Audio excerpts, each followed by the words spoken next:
Pasaka ni siku ya ufufuo wa Bwana wetu Yesu Kristo, ni siku ya ushindi dhidi ya dhambi na mauti, ambao sisi nasi kwa ubatizo tunakufa kuhusu dhambi na kufuka pamoja na Kristo. Ndio maana katika wimbo wa mwanzo tunaimba, nimefufuka na ningali pamoja nawe, umeniwekea mkono wako, maarifa haya ni ya ajabu. Haleluya. Zaburi ya 139 aya 18 na aya 5 hadi ya 6. Ni shangwe kuu, kwani Bwana amefufuka kweli kweli. Utukufu na ukuu una yeye hata milele. Sasi omusaraba koko sasi matoli Yesu koko wanene yaera watu wene Yesu omusaraba o.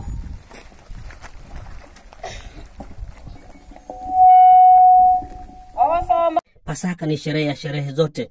Sherehe hii tunaiadhimisha kwa majuma 7. Majuma haya 7 wa makanisa anayaita kipindi cha Pasaka. Hitimisho lake ni siku ya Pentekoste. Kila Jumapili ya mwaka ni Pasaka ya Bwana, kwani kanisa huadhimisha kifo na ufufuko wake.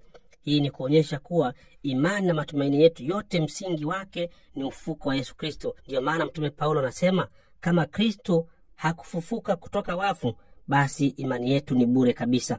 Waraka wa kwanza Mtume Paulo kwa Korinto sura ya 15 aya 14. Kwa ufufuko wa Yesu Kristo, njia ya kwenda mbinguni kwa Baba imefunguliwa.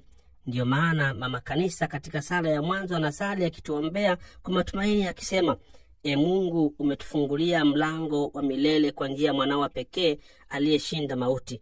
Tunakuomba utujalie sisi tunaoadhimisha kufufuka kwake Bwana wetu, tufufuke katika nuru yako kwa kufanywa wapya na Roho wako. Hivyo ni siku ya furaha, ni siku ya shangwe, kama wimbo wa katikati unavyoimba, siku hii ndiyo aliyoifanya Bwana, tuishangilie na kuifurahia. Somo la kwanza ni la Matendo ya Mitume sura ya 10 aya 34, 37 hadi 43. Somo hili ni hotuba ya Mtume Petro akiwa nyumbani kwa Kornelio, jemedari wa jeshi la Kirumi aliyekuwa katika mji wa Kaisaria. Kornelio alijulikana kama mtu mwadilifu na mkarimu kwa maskini. Alipata maono akiagizwa atume wajumbe waende katika mji wa Yafa alikokuwa Petro akisali, amwalike ili aje kuhubiria habari za Kristo mfufuka. Mungu alimwarifu Petro kwa njia ya ndoto kuwafuata wajumbe wa Kornelio na kwenda nao nyumbani kwake. Petro anatii licha ya kuwa ilikuwa ni kinyume na sheria ya Kiyahudi ya kuingia katika nyumba za wapagani na kula pamoja nao. Petro alipoingia nyumbani kwa Kornelio, alikaribishwa na kuambiwa,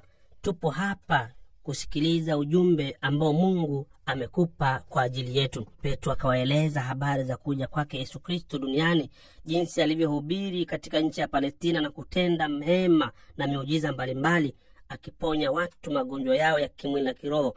Lakini alihukumiwa kifo cha msalaba pasipo na hatia, na siku ya 3 baada ya kifo chake Mungu alimfufua kutoka wafu. Petro akasisitiza kuwa mitume ni mashahidi wa tukio hilo, maana walikula na kunywa naye baada ya kufuka kutoka wafu, na kwa jina lake kila amwaminie atapata ondoleo la dhambi. Ujumbe huu ndio kiini cha mafundisho msingi ya kanisa tangu enzi za mitume hata leo. Ufufuko wa Yesu Kristo ni nguzo kuu ya imani yetu. Katika Dominika ya ufufuko wa Bwana, misa ya mchana, mama kanisa ameweka masomo mawili ya kuchagua kwa somo la pili. Linaweza kusomwa somo la waraka wa Mtume Paulo kwa Kolosai sura ya 3 aya 1 hadi 4, au somo la waraka wa kwanza Mtume Paulo kwa Korinto sura ya 5 aya 6 hadi 8. Katika somo la waraka wa Mtume Paulo kwa Kolosai, Mtume Paulo anayaweka wazi matunda ya ufufuko, kufanywa upya na kurudishwa katika maisha ya kweli katika Kristo. Hii inaonyesha jinsi gani siku ya Pasaka ilivyo na maana kubwa. Lakini kufuka huku katika maisha mapya katika Kristo kusipofanyika ndani ya mioyo yetu, furaha yetu ya kipasaka ni bure. Katika ubatizo tulikufa na kufuka na Kristo, tukaahidi kumfuata daima katika taabu na raha. Yatupasa kuishi kadiri ya ahadi hiyo, tukiacha mabaya na kutenda mema. Mtume Paulo anasisitiza kuwa mawazo yetu yalenge mambo ya mbinguni na sio ya duniani. Hii haimaanishi kuwa tupuuze ukweli wa maisha ya hapa duniani, la hasha. Tunapaswa kuchapa kazi na kujibidisha katika kuleta maendeleo katika maisha yetu, maana asiyefanya kazi hapaswi kula. Lakini yote yanapaswa kutendwa kwa sifa na utukufu wa Mungu. Katika somo la waraka wa kwanza kwa Korinto, Mtume Paulo anatufundisha kuwa kabla ya kula mwanakondoo wa Pasaka, Waisraeli walitoa chachu yote ya zamani nyumbani mwao kwa kujipatanisha wao kwa wao na kujipatanisha na Mungu wao. Tendo hili ni alama ya kuacha maisha mabaya ya zamani na kuanza maisha mapya, maisha mema. Anasema hivi, kujisifu kwenu siku nzuri, Hamjui kwamba chachu kidogo ulichachusha donge zima? Basi jisafisheni, mkatoe ile chachu ya kale, mpate kuwa donge jipya, kama vile mlivyo hamkutiwa chachu. Kwa maana Pasaka wetu amekwisha kutolewa kuwa sadaka, yani Kristo. Basi na tuifanye karamu, si kwa chachu ya kale, wala kwa chachu ya uovu na ubaya, bali kwa yasiyochachika, ndio weupe wa moyo na kweli. Injili ni ilivyoandikwa na Yohane sura 20 aya 1 hadi 9. Sehemu hii ya Injili inasimulia ukweli mkuu wa imani yetu kwamba Kristo amefufuka. Ushahidi ni wazi: kaburi litupu, vitambaa alivyolalia vimezongwazongwa, na baadaye akajionyesha kwa wafuasi wake. Yesu amefufuka kweli, ameshinda dhambi na mauti. Ndio maana mama kanisa katika sala ya kuombea dhabihu anatualika kusherehekea kwa furaha akisema: Bwana, tunakutolea sadaka kwa furaha ya sikukuu ya Pasaka.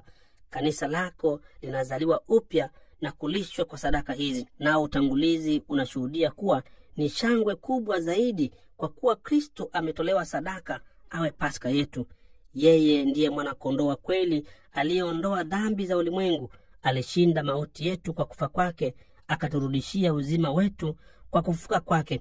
Na kwa sababu hiyo watu wote wanaitukuza sikukuu ya Pasaka kwa furaha kubwa popote duniani. Nao malaika wote wa mbinguni wanaimba wimbo wa kukutukuza wakisema bila mwisho. Mama kanisa anatualika tufurahi kwa sababu Pasaka ni siku ya msamaha, na furaha ni tunda la msamaha. Kwa kifo na ufufuko wa Kristo, Mungu ametusamehe dhambi zetu. Siku ya Pasaka ni siku ya kusameheana na kuwasamehe waliotukosea. Ni siku ya kutua mizigo ya watu tuliowabeba kwa kuwa wametukosea kwa muda mrefu. Ni siku ya kuwatua na kusema acha tu, imetosha. Ni muda mwafaka wa kusema pamoja na Yesu, Baba, wasamehe maana hawajui watendalo.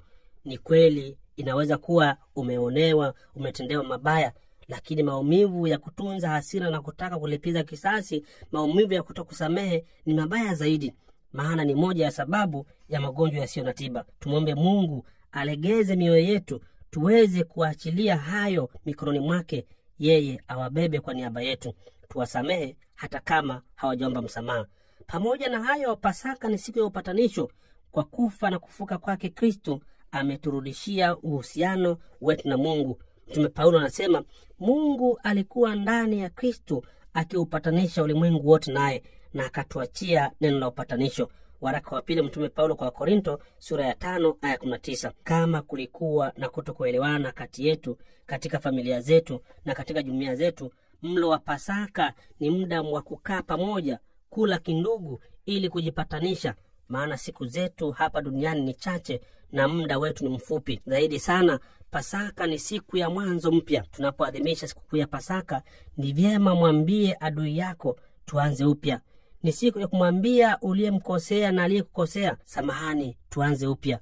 Ni siku ya kuambiana tuanze upya. Ni siku ya kuanza upya katika maisha ya kila mmoja wetu. Ni kwa kuanza upya tutamshuhudia Kristo mfuka kila mahali, kama mitume waliomshuhudia kila walipokwenda. Tukifanya hivyo, tutaishi kwa furaha na amani, tukiimba na kumshangilia tukisema Bwana amefufuka kweli kweli.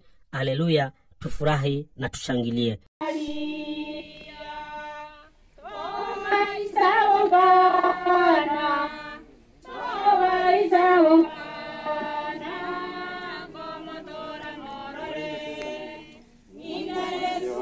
Tuna erote okangachwa n'abataneneri uwobolimo ogachabwa n'ekinkini okalegwa okaomwa emenyeri okabekerwa omutwe ekiole kyama